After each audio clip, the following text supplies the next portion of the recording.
Disappointing secret video of Bawumia shocks Ghana. We have had the opportunity to look at a video like this before. Earlier today, Kwesi Pratt Jr. sent me this tape. And he said, Black Rasta, what do you think about this? It's a video of Bawumia from my investigation in the northern part of Ghana a few months back, addressing party members. My brother, my sister, I want you to listen to this video. Watch the video well. And when we return, we will dissect it with precision. Watch this. Coordinators for the database system. They will all help us to coordinate the welfare. And what is very, very good about the welfare database system, it does not allow people from outside to infiltrate the database system. If it is for us as party people, it will be for us. In the system, we will know who wants the jobs, who wants the loans, who wants the scholarships, and all of that. So if we have jobs coming, then it's very simple. We look into the database to see who we are taking the jobs to. We are not going to go and say, party executives or party members, go online and apply and get these jobs. No, the online is already in the database. We'll take the jobs and bring it to you. We are not going to ask you to go online to go and make any applications. So we'll bring the jobs directly to you. And because we are going to use the database system, nobody will be able to sell slots out to people who are outside of our party. You will only be limited to people who benefit from within our database. You can't go outside and take people's slots and sell them to people who will then come in and take opportunities from our people. So that database system will restrict and make sure that this phenomenon where opportunities are sold is vanished forever. Kukurudu.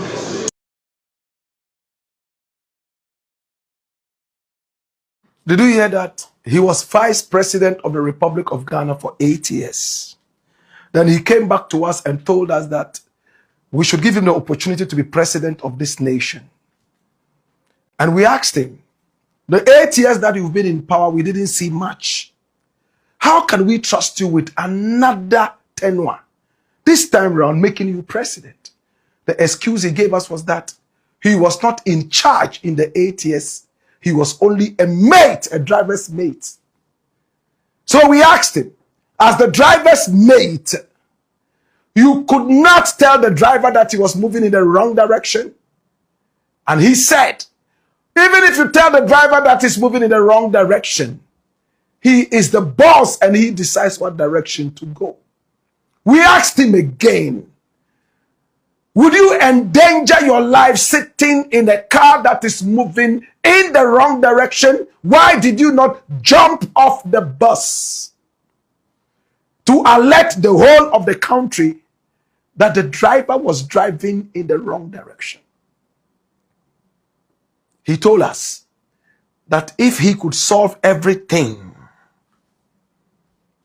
then and now, what would he have to do when he's made president? Can I repeat that? If I could solve all the problems now and now, what work would I have to do when I become president? In other words, let all these things go bad so that it will be an opportunity for me to come as president and fix the bad that I could have solved yesterday. That is Bawumia. That is the logic of a man we gave power to for 8 years as the second most powerful man in the country. He relegated his office to the office of the driver's mate. Such a shameful act. And this is Bawumia talking. Did you hear what he said? He said they would put all the NPP guys who need jobs and scholarships in a certain database. You could call it a portal if it suits you. And then they would give them the opportunity. And that this opportunity would be unique to them, because they will bypass any other laws that the rest who are outside the party have to follow. Cliquism, favoritism, nepotism, pluralism. These are the words I can use to describe this. But let me run your dossier so we can get this properly. Come here. Run the dossier. Watch this. Now the viral video features Dr. Bawumia, Mahamudu Bawumia, announcing a dedicated NPP welfare database designed to track party members and directly allocate public opportunities to them. Please listen. Public opportunities. By public opportunities, we're talking about the government's welfare fund, not NPP's pocket. Now, the footage filmed during an internal party campaign trail shows him explaining how the database will bypass traditional job application channels to reward party loyalists first.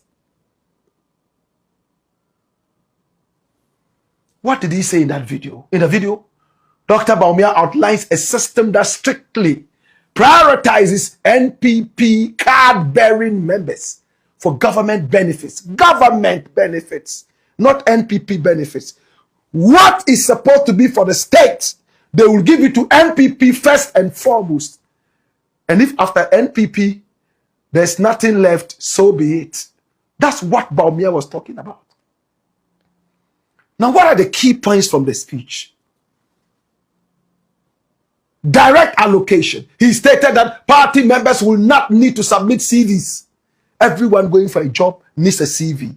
But he says, no, they don't need CVs. Curriculum vitae. Okay?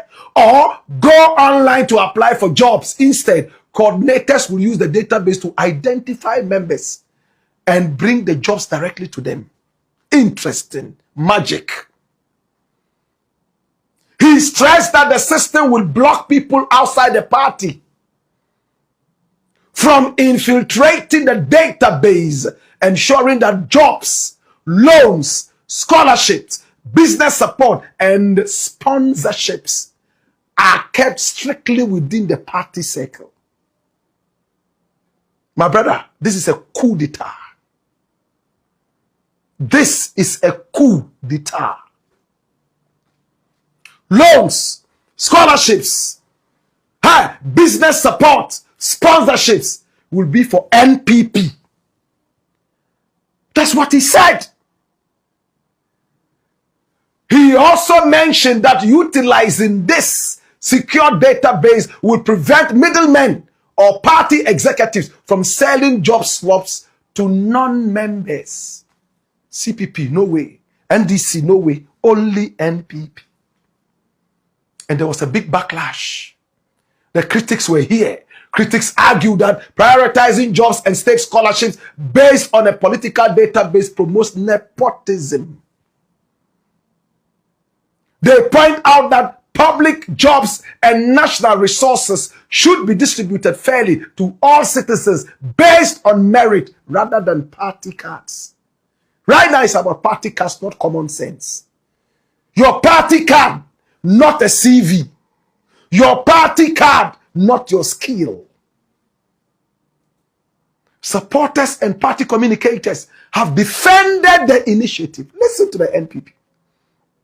Framing it as an innovative party database welfare system. They argue that political parties globally have internal welfare desks to support their grassroots members who work hard during campaigns. And this database is simply a tool to organize that internal support clearly. Dash it away. My brother, my sister, did you hear that?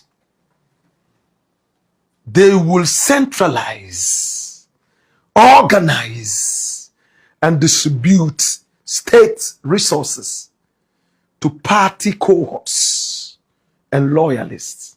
It's a coup d'etat. It's a coup. What did the NDC say about this?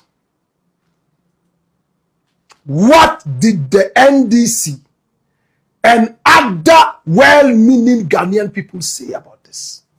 Run the dossier. Now the NDC and other critics have fiercely condemned the database plan, calling it a clear proof of state capture and systematic tribalism or favoritism. Now the opposition's pushback focuses on transparency, fairness, and national unity. Is state capture and cronyism. Remember we told you that. Hey, flip card-bearing members. Opposition members state that the video confirms that they have long alleged, that the government systematically denies opportunities, scholarships, and state-backed business loans to citizens who do not publicly support the NPP. And of course, it undermines meritocracy.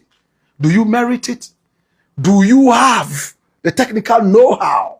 You don't need that. You only need a party card.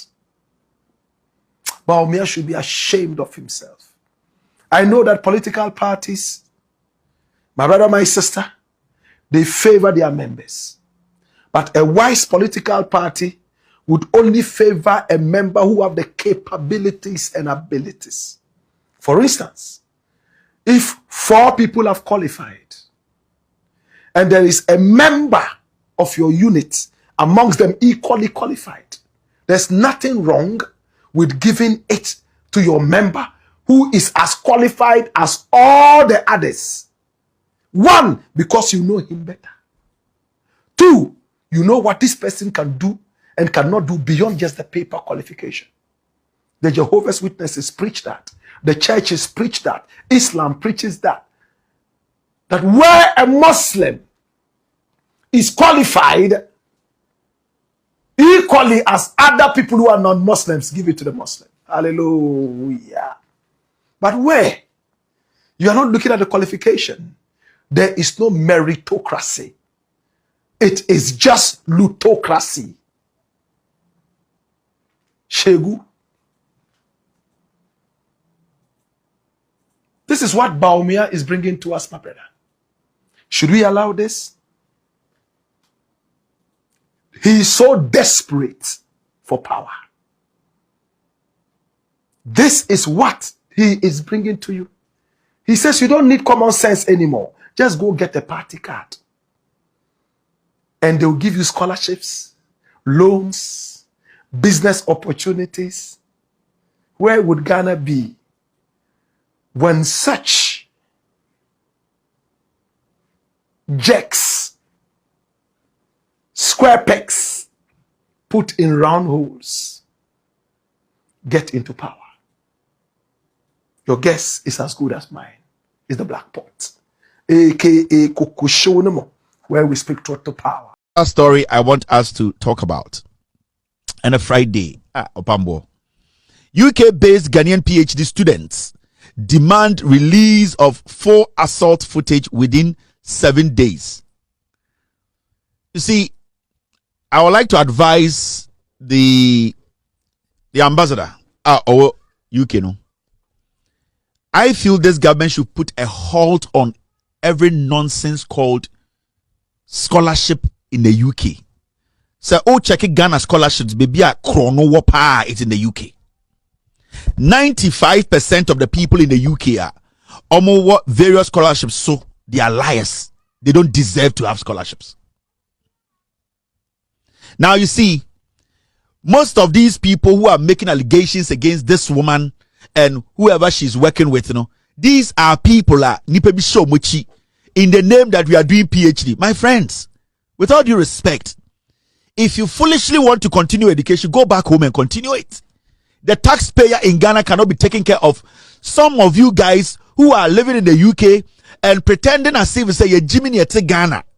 The amount of money we are spending on these so-called PhD idiots, those so-called PhD fools, that money can build schools in Ghana. And you see, there are people in politics the UK a scholarship hub where they steal from Ghana. And I will advise the Ghana government, they should put a halt to every year scholarship buying government sponsored scholarship in the UK. They need to do a forensic audit. And I kept saying this the last time. Madam Zita, it's important to release a statement. Give this job to an external auditor to audit every single scholarship beneficiary in the United Kingdom. So I would check it. I have too many documents here. When you check your scholarships, baby, a lot of people are saying they are in school in the UK. 99% are not in school. 99%.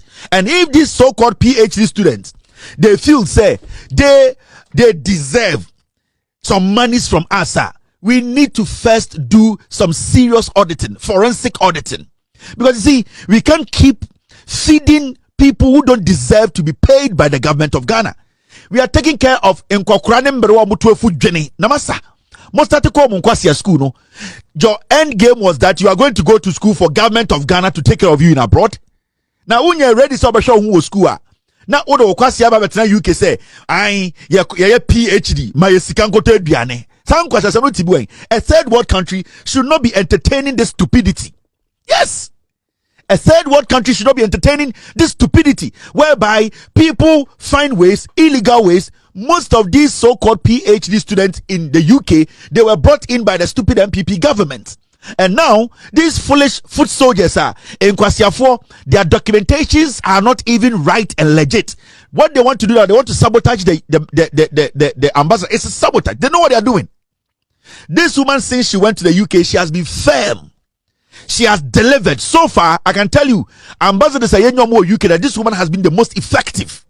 But you see, Ghana for now more UK now, MPP for so the agenda now is that let us go and Madam Zita, what you need to do is that tell every single person who is on government scholarship or your PhD to bring all their documentation, set an office up.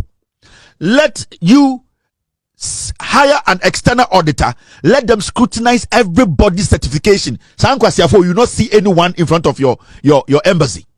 The stupidity is getting too much. I just say Jimmy Nibia ko connection about na broche aban hweme and for free. Oh, me a PhD. So the government of the day should take money and give to you. What boredom. Now my no papa say you didn't have money there to continue education. Most of these people in the UK doing PhD, they can do the same course in Ghana. And if these people are now coming to sabotage people who are there to represent us, we are a third world country. Because there's some way we need to cancel it. The idea of government paying people scholarship, thousands and thousands of people scholarship abroad, that nonsense should be shut down. Today they have the audacity and to go there and say somebody have assaulted me and that open investigations. Foolish people. I will advise the commissioner or the ambassador, Madam Zita, call home. Tell them they need to set up a forensic audit. An independent, get an independent auditor in the UK and audit all these so-called scholarship beneficiaries. You will see. Unless the government is not ready. But you see, we need to end this scholarship scam. This scholarship fraud. This document. You see what's written on it? Scholarship Secretariat. You see the amount of thievery. Let me take this out. You see the amount of stealing. Where am I? Deputy Registrar, subject request for 6 sets of payment, visa application, purchase of air tickets. Now, these are all scandals. These are scholarships, money they are stolen from us, and all these fools are sitting in the UK in the fucking name of you are doing PhD. Because you're from UK. Go back home. There are universities in Ghana that offer these kind of foolish courses your people are doing in the UK. Now, when you go in there, I can show you. Where is this? This one is Give to Awari. Look at this. Give to Awari. To me, request for payment, purchase of air ticket, or to me, ticket man. Now, Watobi Ediama Nikunu. I have her passport copy here. Otumito no atobia manikunu. Now receipt as a 53,000 pounds. This look at all this. Look at all this. Look at all this. And we sit in Ghana and if we are trying to move forward, both say Jimmy forward, no much oh, we need our money. You and who? Who do you owe? Who the fuck do you owe in the UK? Why now, Deneka? You are foolishly doing PhD, so what? Who do you go for more Ghana? Some question, school and come to papa. And these people, some of these fools, so Madam Zita set up a forensic audit. 90%, especially in the United Kingdom. MPP4 through a Kingsley Ajiman. MPP4 you fool omuko school crowd and I'm UK so omuko PhD. Omo scholarship. Kwasi some way country be a nyansa for yam penny masanko some way koso. So with all due respect to the ambassador, put a statement out. Put a statement out. Get an external auditor. Let them audit all these people in these various schools. Recently, Mameka a car yedi and chiremo eukrumha all on scholarships. Why? How many people na scholarship or Ghana or my web Ghana? How many people na scholarship ako UK? Ako say ako PhD mo wi web Ghana? Ask them. Kwasi afo yesoro na tam sika ma ejimi fo bia na go UK. Me ye PhD. Na PhD we are do ejuma ben. PhD holders na PhD mo ya mo de ejuma ben. Ejuma ben na di PhD ni be. An HND, an HND graduate is important than a PhD holder. I'm telling you. An HND graduate from Polytechnic who knows what he's doing. He knows the practical he's doing. That person is more important than a PhD holder. PhD is about what? PhD is basically bettering what you did in a senior high school. Yes. PhD, is stepping back and researching the senior high school and Odiba with him. It is nothing. So we cannot be putting money in PhD and this nonsense. Let us pump the money into our technical universities. Let us pump the money into the KTIs, the technical institutions, the schools where we can bring out technical young men and women. Because there's somewhere could not PhD. Go to the UK. How many people have PhD? Sorry, I'm doing PhD. I buy my mistake go to Diane. Go and find a job and stop. I am going to school. I am doing PhD. How many people in Ghana have PhDs? One way or the other, yet to me they are benefiting chrono. We are a third world country. We cannot pretend to say, you was the school. Massa, university of Kobu Abroach,